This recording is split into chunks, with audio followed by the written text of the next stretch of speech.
Sorry? Does it do? Oh. That's on Facebook, eh?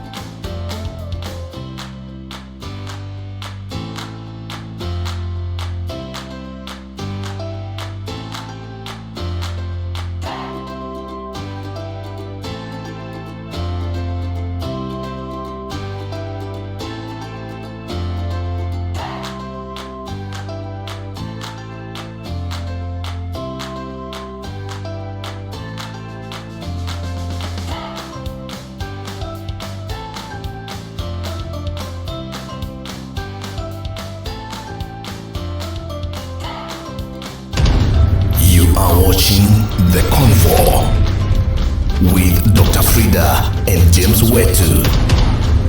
Convo, encouraging conversation that matter.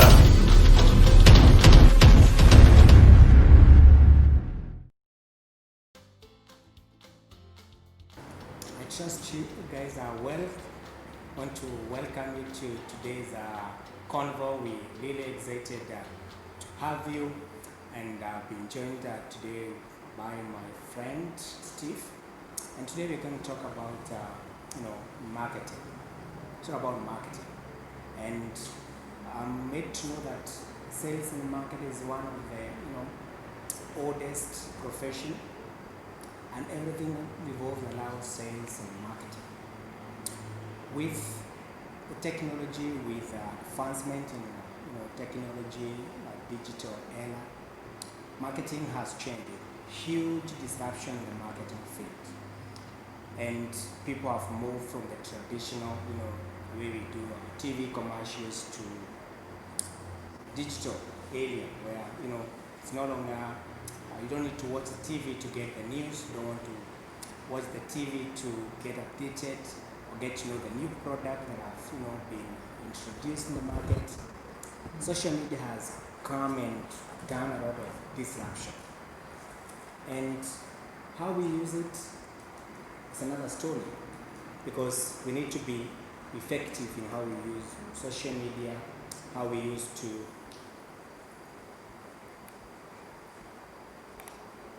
how we use, sorry about that, my sound was not okay, but good. So it's just trying to reiterate the importance of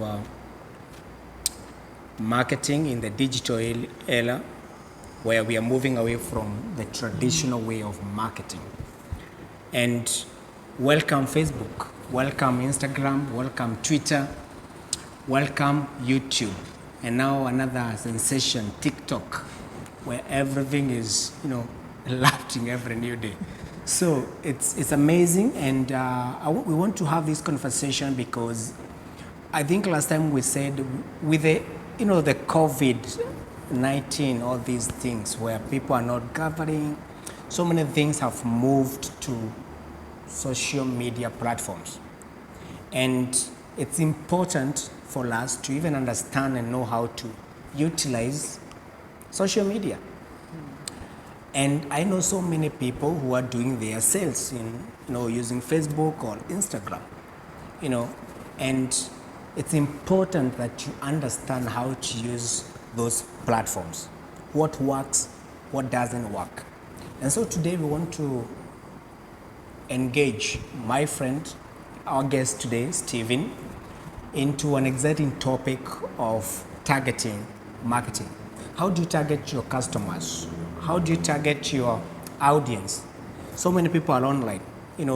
Churches, have gone online. They're doing their services online. It's a huge thing. Meetings are happening online. Quite a number of people are doing business online. But how do you ensure that your efforts, that your labor, are forthcoming?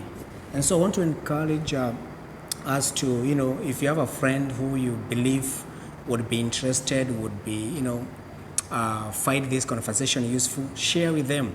Create a watch party, tell them what is happening, If you were here last time, we remember the conversation didn't end, and there's where it is stopped, and we want to pick from there. But before I do that, I want to give you some few insights why social media is a huge thing. I had some nice statistics from Hotsuit saying that we have a 3.96 billion active users of social media. 3.9, that's a huge market. And when we talk about penetration, is at 51%, like 51% of every population are using social media. That is half of Kenyan population or any other population, guys are using social media. And every year you find that there are 376 million people coming in, joining in social media. And that's huge, that is huge. And funny enough, out of all these places where we interact socially, 3.9 billion people are using their phones. That was astounding. I think people have moved away from using their desktop, their laptop. And 3.9 out of the 3.96 guys are using their laptop. They have access internet using their laptop. So join me as I welcome my guest today, Steve. Steve, how are you? Fine, thank you, James. Good to see you after some time. Good to see you too. Yes. How have you been? I've been well. Yeah. Okay. Thank God for this far that He's brought us despite what's happening. Yes. A lot of things are happening, and we thank God that we are able to even come here and do what we like doing, encouraging conversations that matter. Yes. Beautiful. So this is Convo, and I'm joined by Steve. And last time, Steve, we left at a place where you gave a very nice, I think everybody now is talking about sniper marketing and shotgun kind of marketing. Yes. And today I want to engage you in related actually what you mentioned about shotgun. You're targeting everybody out there. You're shooting everyone just to see if you get a target. Yes. But there's another kind of marketing you told us about sniper. We are so targeted that you want a specific and you have to hit and you can't miss. Yes. So Steve, tell us more about sniper marketing and shotgun kind of marketing and all these things we call target marketing. You can tell us more about that. Thank you, James. Yes. I think as we said like last time, yes. Before you even set out to do your marketing, I think it's very important for everyone to be able to articulate their goals. Sure. Or rather, what do they endeavor to achieve out of their marketing? And essentially that's what forms the basis for whatever sort of marketing strategy that you're planning as far as promoting the product. Yes. So it all depends with what are your goals. So like for example, do you desire to reach a wider audience? You want your product to be seen by everyone. Yes. You see, now if that's your goal, then of course it informs on the sort of marketing that you do. In that case, what works for most people, of course, depending also with the type of product that you want to promote, is a sort of the mass marketing. What you call the shotgun marketing. Yes. Because what you're endeavoring here is to get as many people as possible to get to know about your product. Okay. Yes. So it's ideal, for example, when you're starting out. Okay. Let's say you're new to a market and you're looking to build your brand. The mass marketing would be would be an ideal approach to start with, because essentially at that point you're not looking for sales. Yes. You're just looking for reaching a wider reach. Yes. You want to buy mind share. Yeah. From the public. Yes. So with that in mind, then of course you would not restrict your marketing to a certain specific niche. Okay. But it also depends on the nature of the product that you're selling. Okay. Let's say for example, if you're introducing a new brand of soap in the market, then of course soap is more or less like a fast-moving consumer good. Yes. So ideally, anyone would be an ideal customer for that. for that particular product. So in that case, of course, you would adopt a more mass marketing approach, Yes. because you want to get it in the hands of as many people as possible. Yes. Because with soap, you know what soap does. This is cleaning, you know. And So everyone is consuming. and everyone is consuming soap. Yes. Yes. So it all depends with one, of course, the nature of your product that you want to sell, your target audience.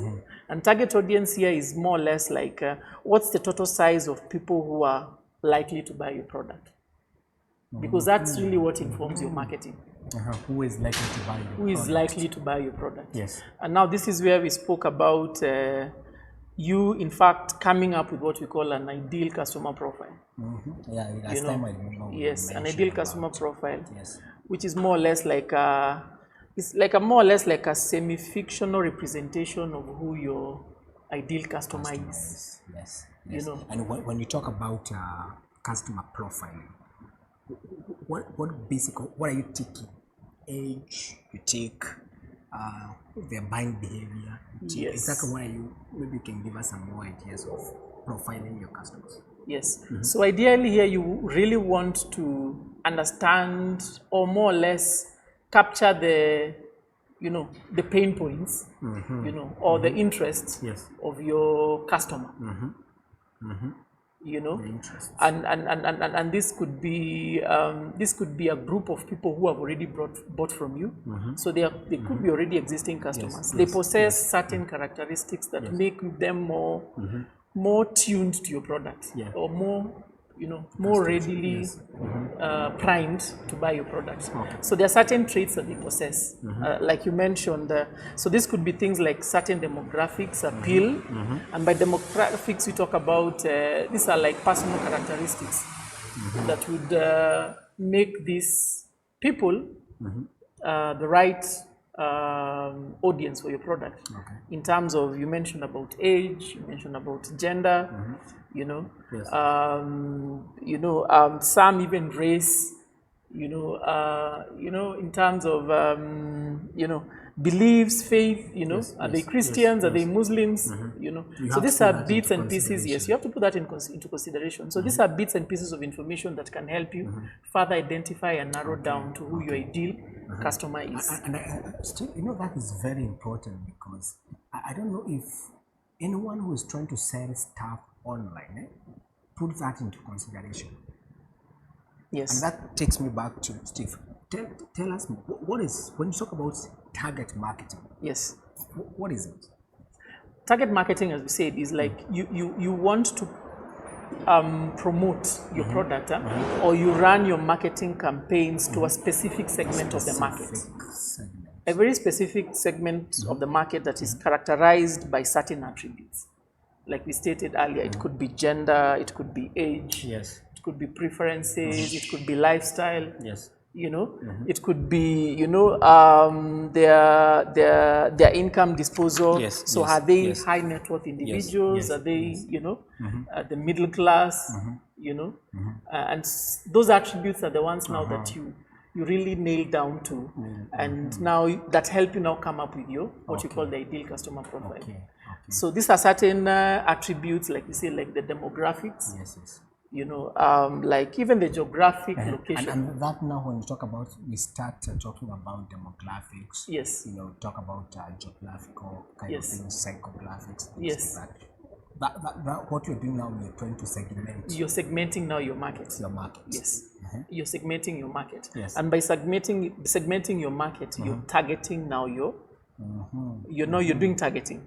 When you're segmenting, so you do actually targeting. You're doing targeting. Because you're segmenting on the basis of, you want to segment so that you can reach the right audience, you know. So it's more it's a more targeted approach, because you're not just trying to, you know, capture the attention of everyone, but it's a specific subset of the market that are defined by certain characteristics or attributes that make them the right fit for your product. Amazing. And when you talk about target marketing, is it one way, or the different kind of target marketing? You had mentioned something to do with niche. Certain niche. Are there different ways you can, you know, target your customers or your audience? Well, Yeah, like niche marketing is just a form of marketing, but it is now more specific as opposed to what we said mass marketing. Yes.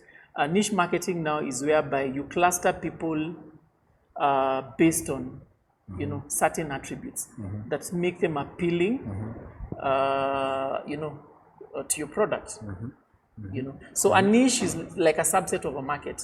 So you're trying to group people who more ideally fit the identity of the person who would be more primed or would be more ready to buy your product or service. Like let's say if I have a product and my target group is young people. Yes. Within the young people themselves, maybe 18 to 20 years or 25 years. In that particular segment, I could narrow down to even classify this group of 18 to 25 years. Yes. That's now I'm going. That's what you mean by niche. Is niche marketing more specific? Yes. Yes, they are targeting youth, but not just every youth. Specific kind of youth.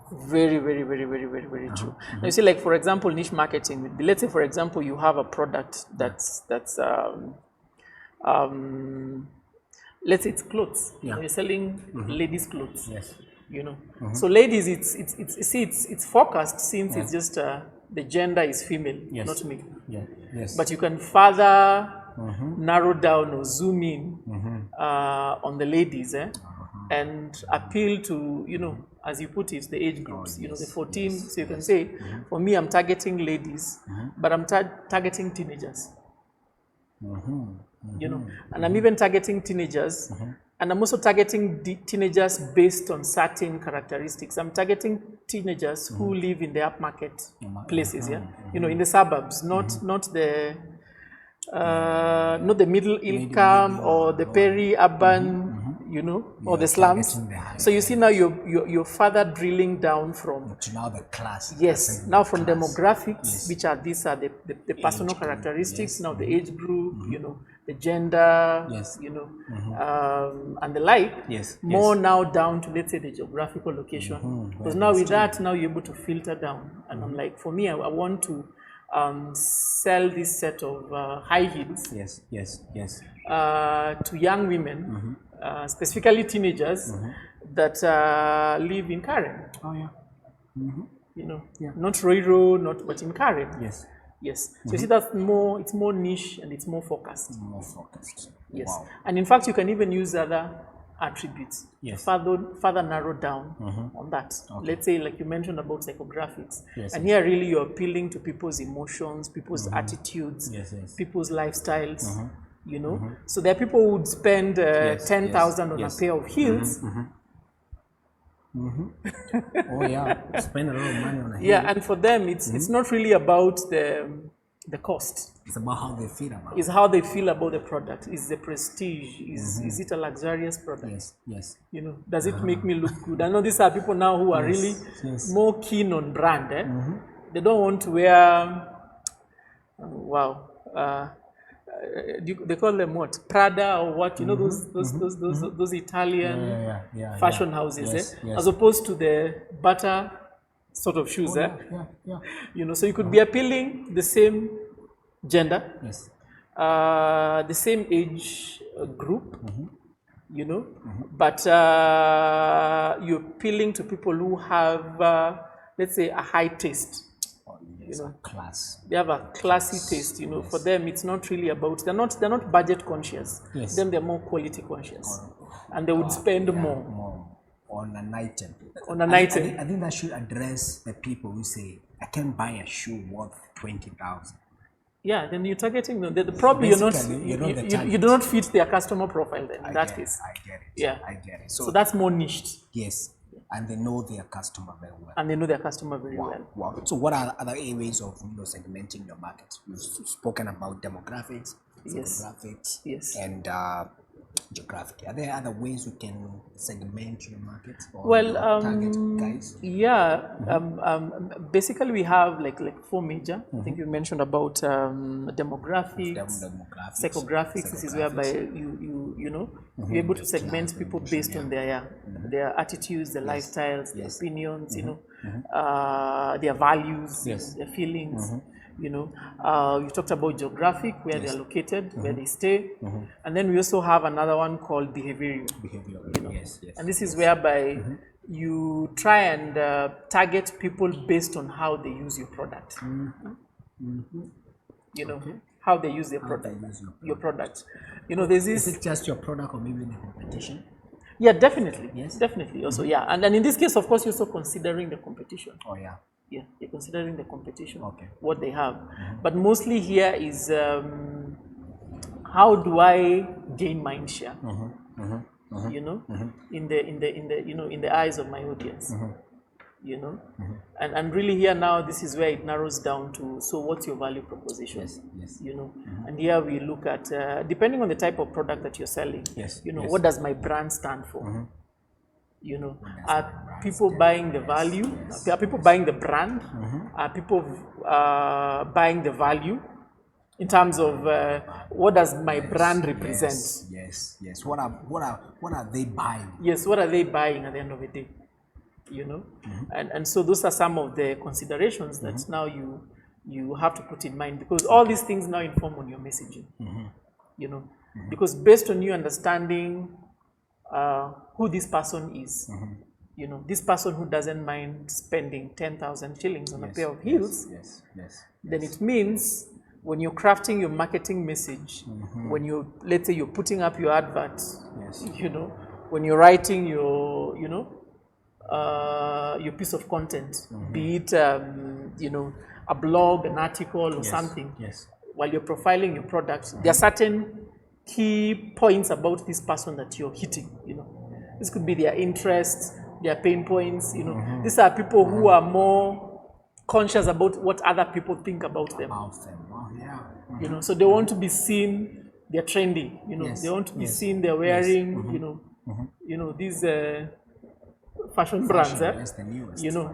And now this is where now it speaks about, you know, what's their personal brand, what's their intention. And the moment you're able to understand that, then you're able to craft your messaging. And at the same time, here now you won't be judged based on price, you know, or judged based on competition. But how well you are able to appeal to the desires of your of your audience and the emotion. Yes. My viewer, we are discussing about, you know, target marketing. And I know most of you could be selling some stuff online, or maybe you're putting them on your WhatsApp statuses. You created a page on Facebook to, you know, sell your merchandise. You're using Instagram, you know, and you're actually creating content for your, you know, for products. But are you targeting specific customers, or you are selling to anyone who pops into your page? I want to ask you a question now, Steve. Yes. And maybe James. I'll ask this for my viewer.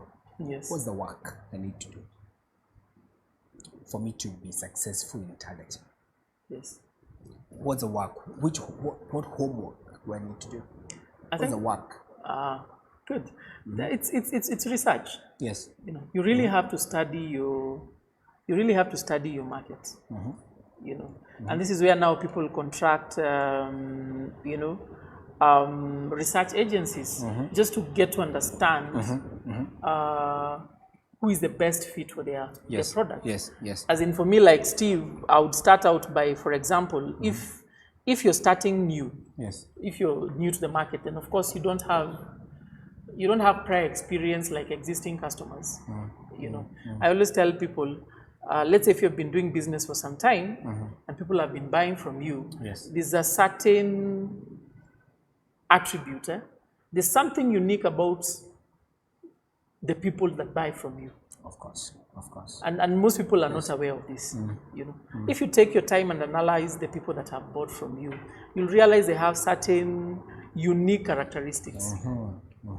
You know, in terms of you know, their income disposal, in terms of you know, it could be anything. Probably even how they perceived you. You know? Perception. Yes. And when you have an understanding of that information, then you can be able to craft now, as I said, an ideal customer profile. It's like come up with other people that fit the same identity or characteristics as these people that are bought from you from the past. Okay. You know. Okay. So you're saying if I have, let's say, I have my 5 customers, yes, I can analyze my 5 customers. Yeah. Check the key features or check the key characteristics about these guys. Yes. And maybe that will help me even reach out to more people. Yes. What are their common attributes? Yes. Because then it means these are people who really were taken. By your product or by your messaging. Yes. And believe you me, there are more people out there like them. And it's what you normally call what you call a lookalike audience. So based on these characteristics that I know, or these attributes, common attributes that I see in my customer database, I can go out and look for other people that fit the same bill. Because these are people who are more likely to buy, since they possess the same characteristics. You know, we are all humans.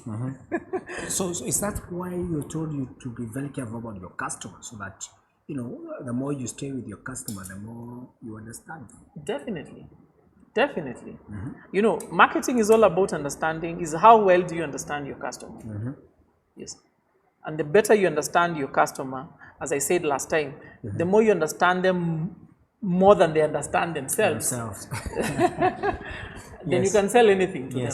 Yes. You know, because you know what are the emotions, you know, what are their challenges, you know, what are the things that you know, what is the end result or the solution or the state that your product will you know, enable them to achieve. And that goes back to where you are.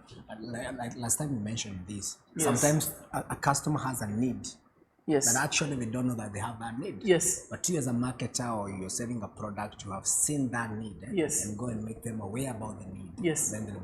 Then they'll buy from you. You see, the more you understand them, the more you're able to further segment them and know. There are those that understand that there's a solution or a product to their problem, you know. But there are people who also don't understand the problem that they're having. Of course, you know. So it means that as you try and appeal to these two different kinds of people, you can't choose the same messaging, because one doesn't know that a solution exists. You know, the other one knows there's a solution that exists, but now they're spoiled for choice. They don't know which one should they go for. You know, so for the person who doesn't know, understand that the solution exists, then of course your messaging should be more crafted, you know, in line with making them aware that there's a such, you know, there's a solution to your problem. You know, the one that understands, that there's a solution, but there are a couple of products that I can buy. Now it's upon you now to be able to position your product as the best fit. And you see, all these things you can only get to understand and know based on how well you've been able to research your customer. So I said initially, let's say for example, it's easier if it's something you've been doing and you've been keeping records, you know, so you can be able to profile your existing customers. But if you're fairly new and you've not had any customers, then this is where now you consider doing surveys, you know, where you do polling, you know, where you get on phone and talk to people, you ask them questions, just you know, Steve, when you talk about surveying, you know, what comes in the back of mind of so many people is that now that's another cost, where I have to recruit an agency and, you know, do questionnaires, you know, this kind of all these huge survey.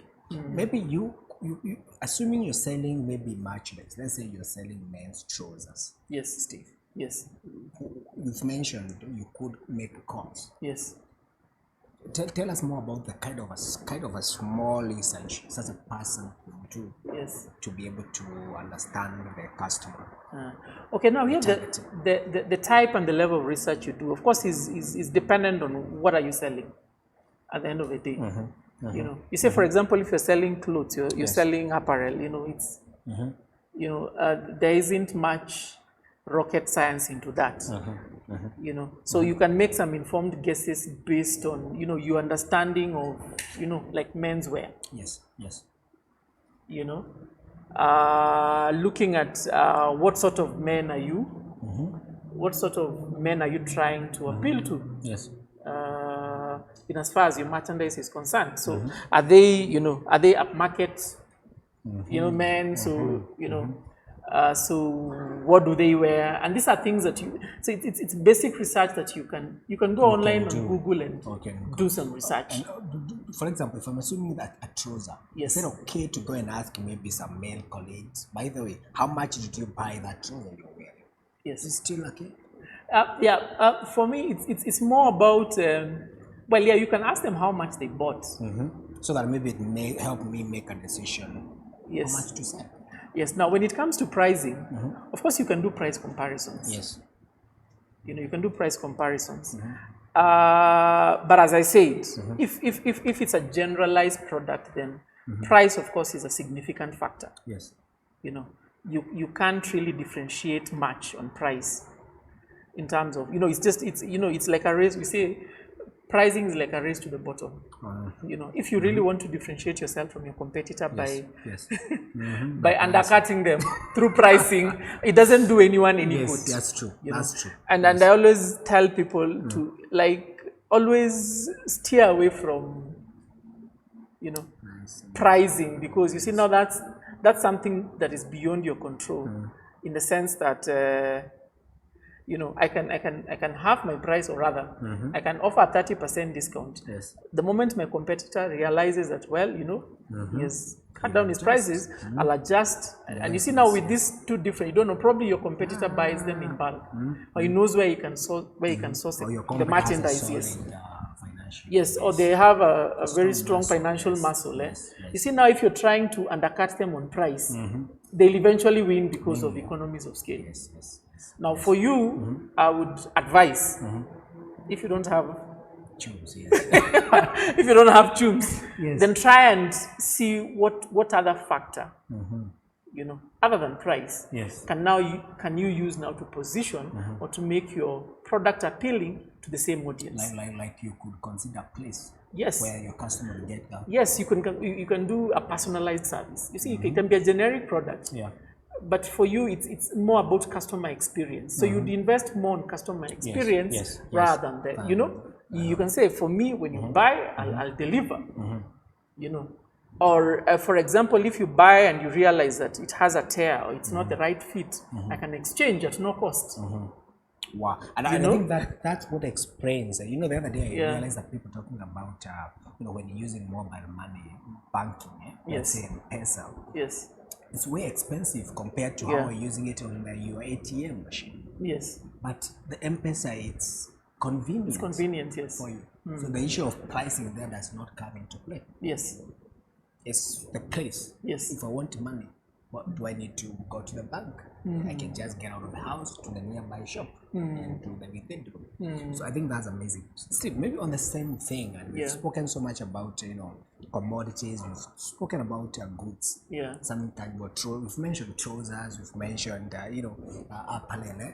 What about assuming you're offering a service? Yes. That you don't have a tangible good. Yes. That you're offering. Maybe you are broadcasting a message and you want to reach a certain audience. Yes. Do these rules still apply?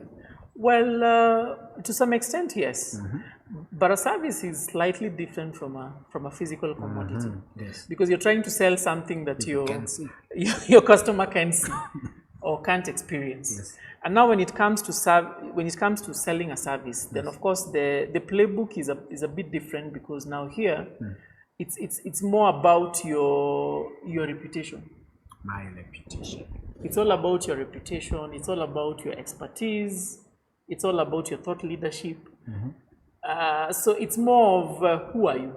Who is James? That's a question you have to answer. So James is a financial consultant, but I know there's so many other financial consultants out there. So what makes James different? How does he stand out? And now, for example, if you're selling a service and you're a consultant, now this is really where you front your expertise. And now in fronting your expertise down here, it's not really about selling the service, but demonstrating that you can actually get the job done. Demonstrating that you can actually get the job done. Yes. And now this is where now you ride on your past experience. You call it social proof. Let's say I did consulting for company A. And these are the results. So you can say, you can come up with a case study and say, company A consulted me to improve their bottom line, and this is what we did, and we managed to increase their profit by this percentage. You know, so this is where now you leverage on your past experience.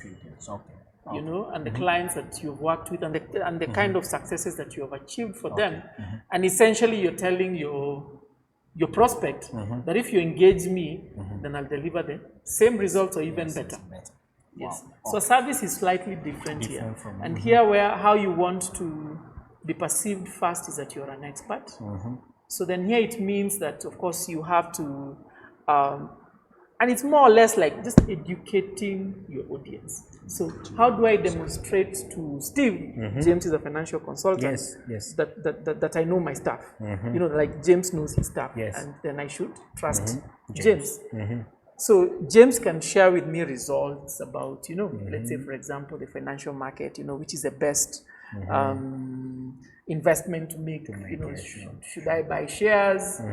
You know, should I invest in real estate? You know, should I buy treasury bills or bonds?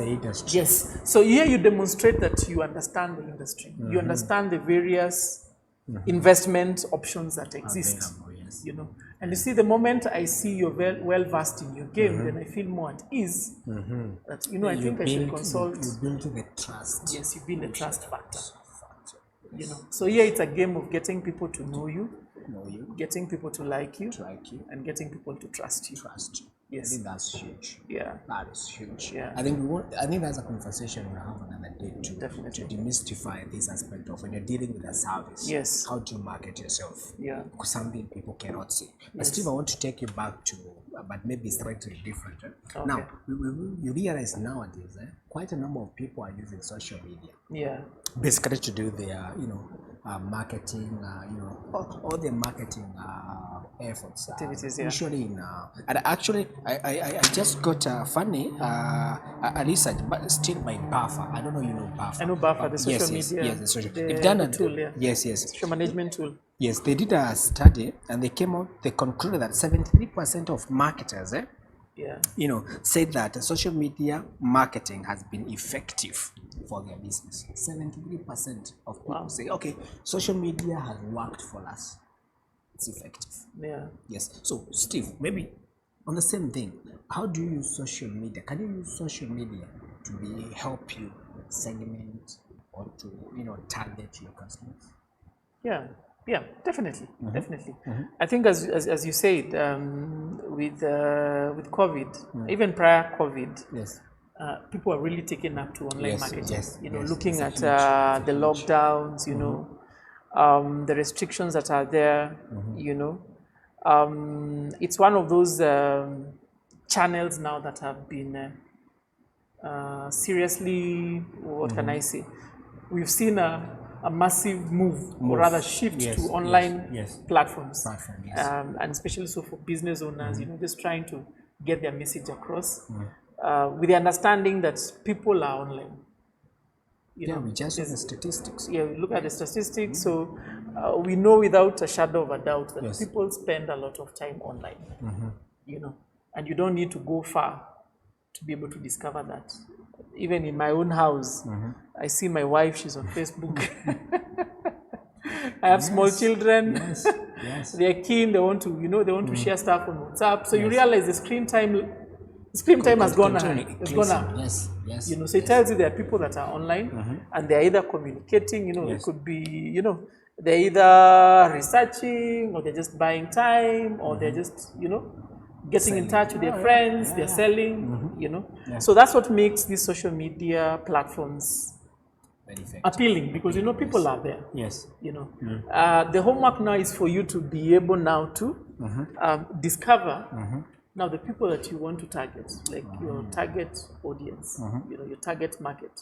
So where are they online? On which platform are they online? You know, and how can I effectively reach out to them online? You know, and just going back to what we said about your ideal customer profile. Now, the moment you noted down those attributes about these people, you can further segment even based, as we say, based on their behaviors. So what do they do? You know, how do they spend their spare time? You know, in terms, so they go online, yes. So when they go online, they go to which platform? You know, so you still go back to your customer profile, and based on your research, you're able to determine where they are online. Assuming they are, so these are your already existing customers, you can ask them directly. You know, so which social media platform do you use? You know, are you on? And from that analysis, you can be able to tell from these 20 or so people I polled.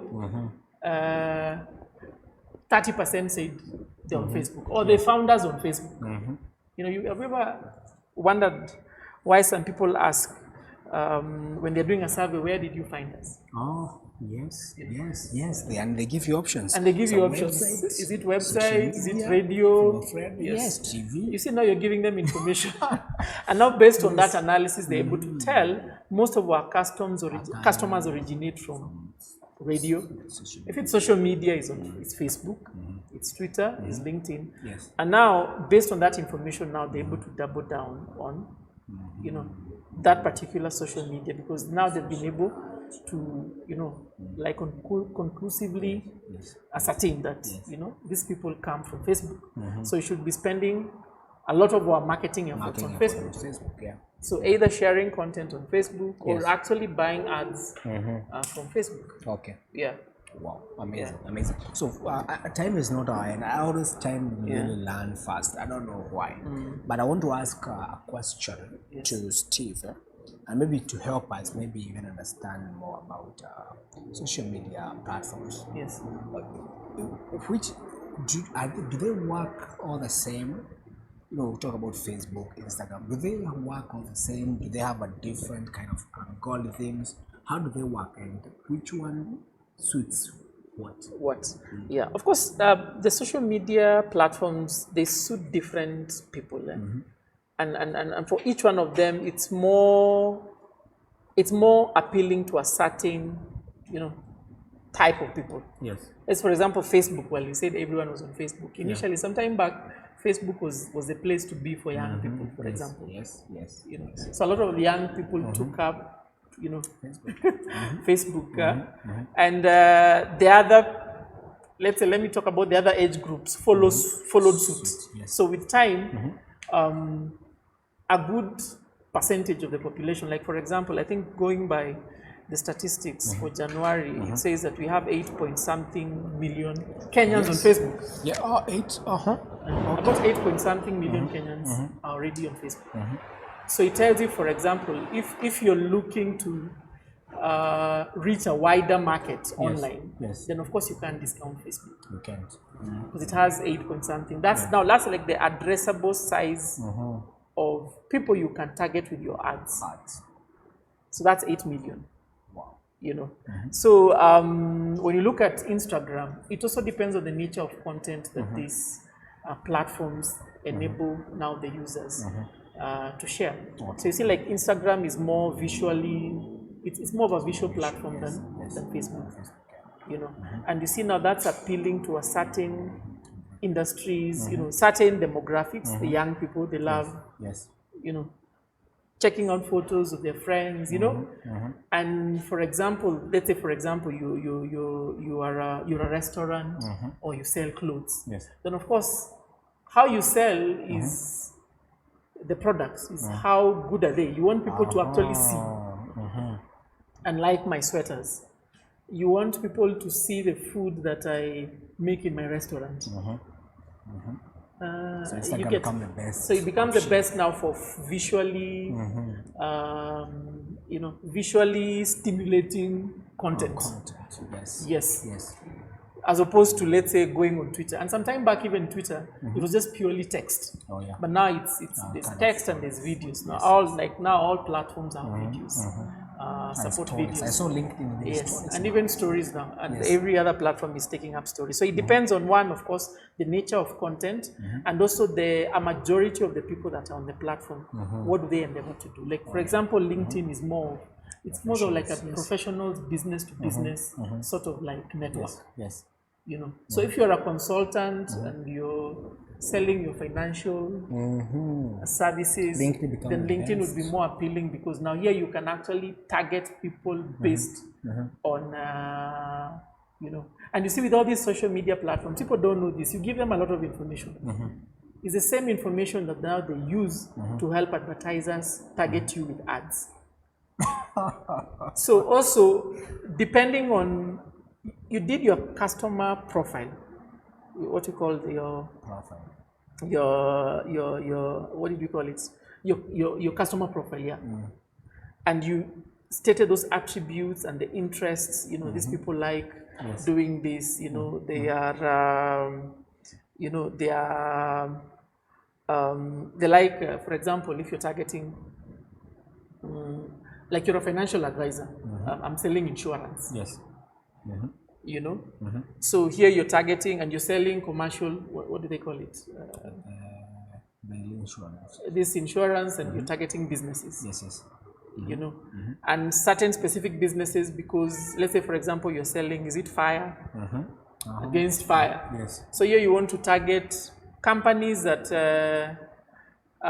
produce goods that are prone to Fire. to fire. Yes. So where can you find such companies online? As in, which platform would make it easier for me to identify these companies? LinkedIn become the best. Yes, and even on top of that, be able to reach out to key decision makers or contact persons in these companies. With LinkedIn, it's easier because you can see the company profile there, and it can even tell you how many people work in this company, and it even gives you their names. Oh yeah. You know, and it even gives you their titles. Yes, and with that, you can send out a connection request to them. Yes. You know, and the moment they accept, you can engage in a conversation. You can exchange messages. You can request their, you know, their email address or their phone number. You can actually book an appointment. You see, now it's easier for you to be able to do that on LinkedIn. Yeah. As opposed to Facebook, and Instagram, because they don't have. I don't think you find the wealth of information. Yes, on Instagram. Definitely. And even if you find them on Instagram, Yes. believe you me, they're not looking to be sold to. Yes. But on LinkedIn, they'll be more willing to be pitched. Yes. Because they know this is a networking. Yeah. It's a business networking I platform. think that's amazing. Yeah. That's amazing. I want to ask for my friend. Yes. Who is Definitely. Yes. Tell us how. Okay, personally, I think recently I started pinning. I know pinning for a long time, but I actually didn't know how it works. Until recently, where I can do my blog and pin it. Yes. Now, interesting. Pinterest is. People term Pinterest as a social media platform, but it is more of a search engine. It's more of a search. It's more like even YouTube. Yes, because I remember when I was trying to, I don't know what that was on my WordPress account. Yes. I could authenticate it using Google. Yes. Then I think Yandex or something such like that. Then Bing, and then Pinterest. It's like, what is this Pinterest? Yes. Pinterest is a catchy, well, and especially so for creatives and more women. I hear. I'm sorry, I'm not marketed on Pinterest, but I hear it's more ladies, female prefer Pinterest. I think because of the nature of content. And I hear with Pinterest, it's more of, you know, like you can pin stuff, you can pin recipes, you can pin, you know. So these are things that would be more appealing to creatives or to women for that matter. Okay. You know. So at the end of the day, as I said earlier, it all still boils down to your customer profile. If you do your homework and spend time on it really well, believe you me, yes, when it comes to that point of identifying which platform to start with, it's going to become way, way easier. Yes. Because you know, if I'm targeting young people, and these are teenagers, then based on my research, and these are people who are visually, you know, stimulated, you know. Yes. So I would go for Snapchat, I would go for Instagram, because it's more visual, you know, and it's more engaging. Yes. You know, these are people who like, you know, they like sharing what. So Simple to digest content. Yes, yes. Like visuals, you know, with a high engagement factor. Okay. In fact, I think there's somewhere I read that Instagram is one of those platforms that has the highest engagement rate.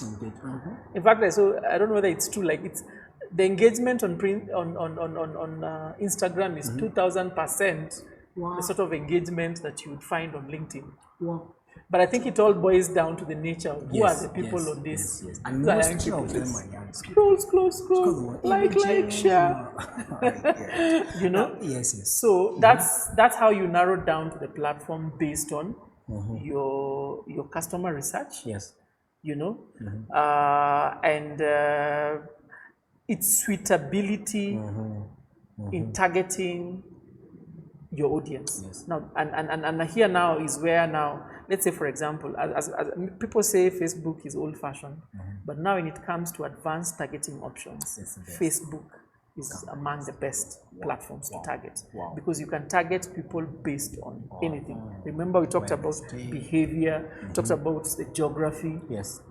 We talked about the demographics, the age, the gender, you know, their income, you know, depending on where you are. Like in the States, you can even target people based on their disposable income. They have how much? Yes. So Facebook buys a lot of information. You know, they have a lot of information that they bake into their product, so that advertisers can effectively reach out their potential customers through advertising. You know, so also the targeting options here really matter a lot, because you would not want to go on a platform that, when it comes to its targeting abilities, is wanting. You know. Yes. And so if you're the more of the sniper kind of marketing, then pick a platform that gives you advanced targeting options. Wow, and that probably is Facebook. And I think Facebook, yes, yeah.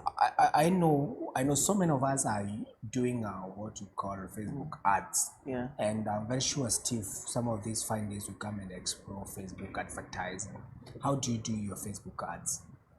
Do you go by default, or you need to go down and do the homework before you actually put up that ad on Facebook?